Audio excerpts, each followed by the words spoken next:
туку со други механизми, од уставното име, во случајот треба да се каже уставното, до други начини за да се избегне фирм, да им објасниме што правиме, како правиме и зошто правиме.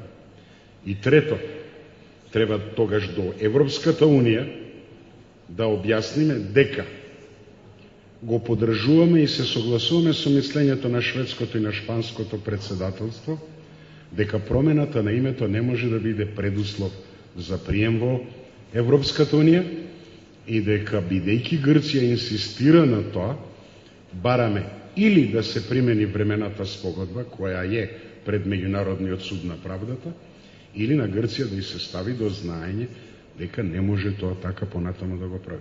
Друго прашање е дали Грција тоа ќе го прифати. И конечно да ви кажам за мислењето на судот за нашата представка за времената спогодба. Што и да одлучи судот, ние добиваме. Ако одлучи дека Грција прекршила спогодбата, тогаш треба да ја примени. Ако докаже, а Грција докаже дека е валидна времената спогодба со тоа што отиде да ја брани својата позиција дека не прекршила, тогаш ако пресуди на страната на Грција, Грција треба да ја примени времената спогодба. Ние, членка на НАТО и на Европската Унија, нема никогаш да станеме ако продолжиме со сегашната пат ситуација во која од почетокот на разговорите до денеска единствената промена е што грците од разговори не напикаа во двојна формула, од двојна формула не напикаа во промена на името и од промена на името услов за прием во НАТО и во Европската Унија. Услов за прием тоа не е. Грција може да обстојува и ќе обстојува на своето вето. Но ако ние во меѓувреме ги расчистиме овие работи како што овдека размислувавме, наскоро Грција ќе го загуби и тој аргумент и ќе биде посочено дека мора на солидарност да одговори со Србија.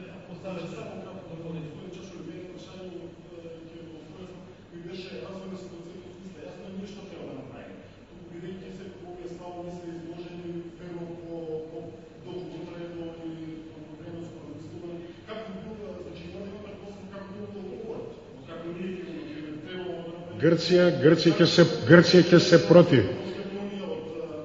Не, Грција ќе се противи. Европската Унија за ова прашање нема став, бидејќи две председателства последовно велат тоа е билатерално прашање, решете го. Значи Европската Унија нема на таквата ситуација да се произнесе. Грција ќе се противи. Во меѓувреме, ако ние не ги слушаме советниците кои барањето на сојузници во Обединетите нации ги сметат како југоносталгија, и ако се подпреме кај главните сојузници Соединетите Американски држави, например, на валидноста на решенијата на Меѓународниот суд на правдата, ние можеме да ја разоружаме Грција. Тогаш Грција ќе остане без аргументи и сама.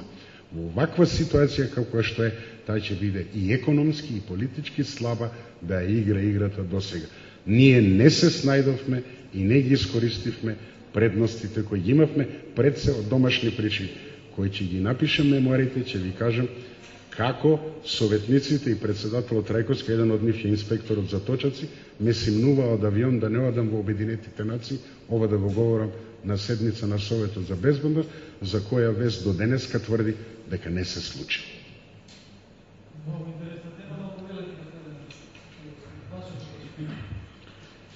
Моите мислења и моите ставови никогаш не сум ги тајал.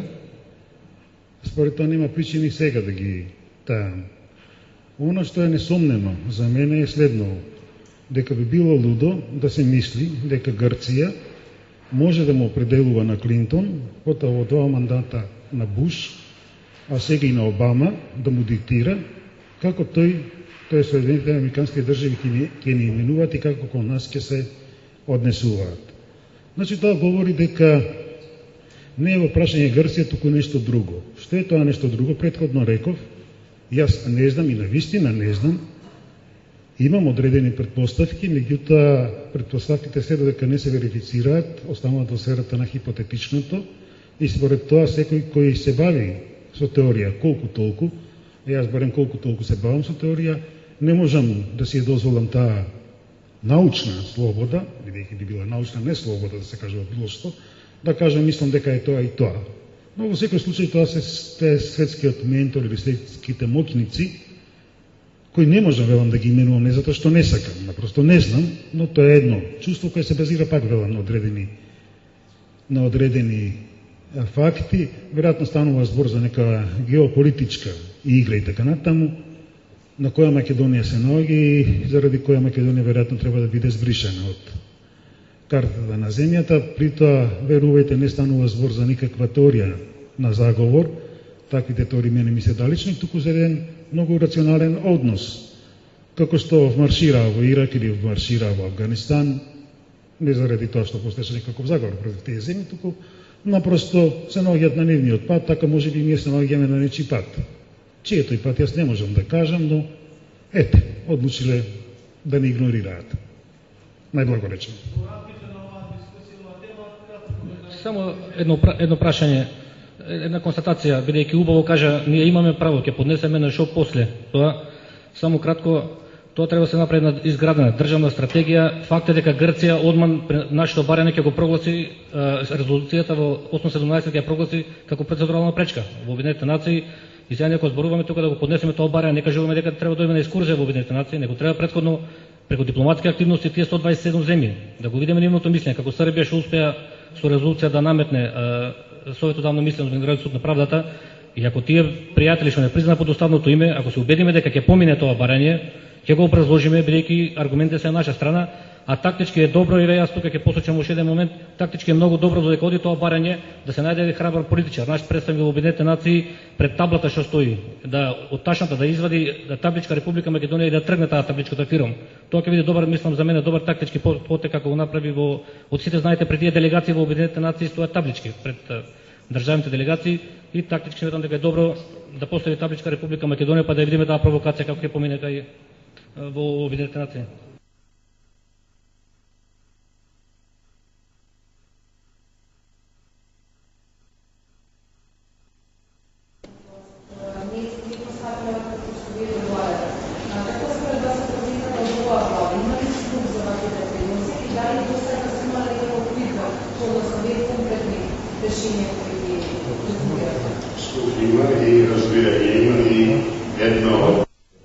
Стратегиите што се разработуваат е таа, меѓутоа да се надоважам на господинот Цуцуловски.